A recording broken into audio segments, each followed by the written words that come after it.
And now for an amazing true story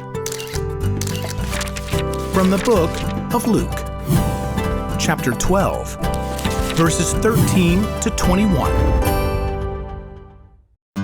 As Jesus traveled and taught, huge crowds began to gather, hundreds of people, and then thousands of people. Men and women elbowed each other and jostled, trying to get closer to Jesus, shouting out questions. And one young man was more determined than most. We'll call him Jed. He hustled through the streets, and he was dragging his brother, whom we'll call Obi, along with him. "Out of my way, move it!" Obi tried to apologize to the people that Jed had bumped out of the way. Sorry, pardon us." Jed glared back at his brother. "Jesus is gonna tell you? Can we just talk about this? All you ever give me is talk. I want what's mine." I don't want to argue, okay? Jed had stepped on enough toes to clear a path straight to Jesus, and he called out to him loudly, "Teacher!" Jesus turned and looked straight at Jed and Obi. Jed grabbed the shoulder of Obi's tunic. "Tell my brother to split the family property with me." Jed smirked, certain that Jesus would finally make things perfectly fair. But as Jesus held his gaze, Jed began to wonder if he was going to get that easy answer that he had hoped for. "Friend, who made me a judge or umpire between you?" "Well, you're a teacher. You know what the law says." "Watch out.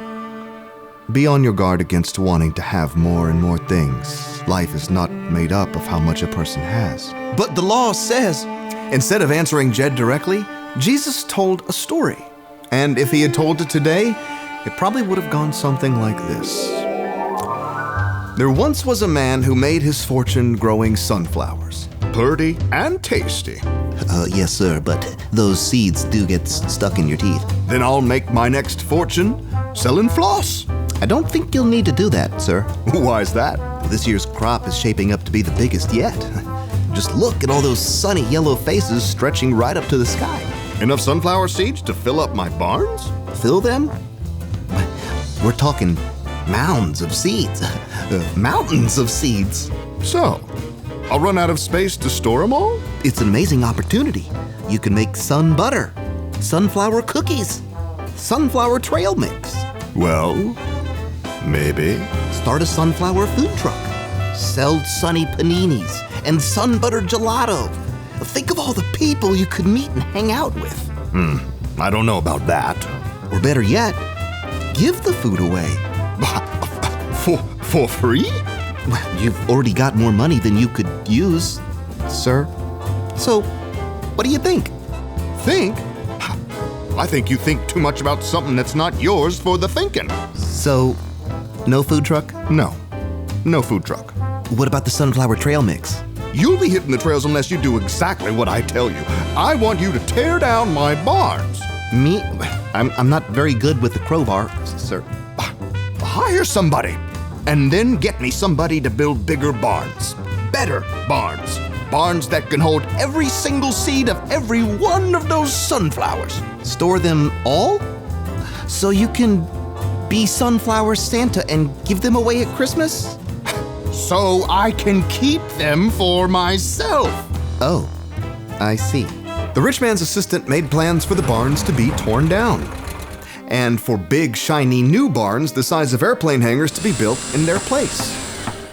When they were ready, he hired workers to harvest the millions and mountains of sunflower seeds and store them all in the brand new huge barns. Here you go, the remote locking device and security monitor for all the barns. The whole crop is in? Every single sunflower seed. Well, good. And get me a sunseed cola, and then you can take the evening off, if you gotta. That night, the rich man stretched out in his recliner, frosty beverage in one hand, security monitor in the other, and he gloated as he switched back and forth from camera to camera, revealing the images of storage barns filled to bursting. I've got seeds stored away to last for years. Now I can take it easy and have a good time. Go me, go me, go me, go, go me, go me. But the rich man was interrupted by the last thing that he expected, the voice of God. You foolish man. What? Huh? Tonight I will take your life away from you. Then who will get what you have prepared for yourself? The one-man party was over before it even started. The rich man was left staring at his security monitor and all the things that wouldn't do him one bit of good. As Jesus finished telling the story, Jed swallowed hard. Like the rich man, he was consumed with getting more things. Jesus looked directly into his eyes. This is how it will be for whoever stores things away for themselves, but is not rich in the sight of God. Yeah, okay.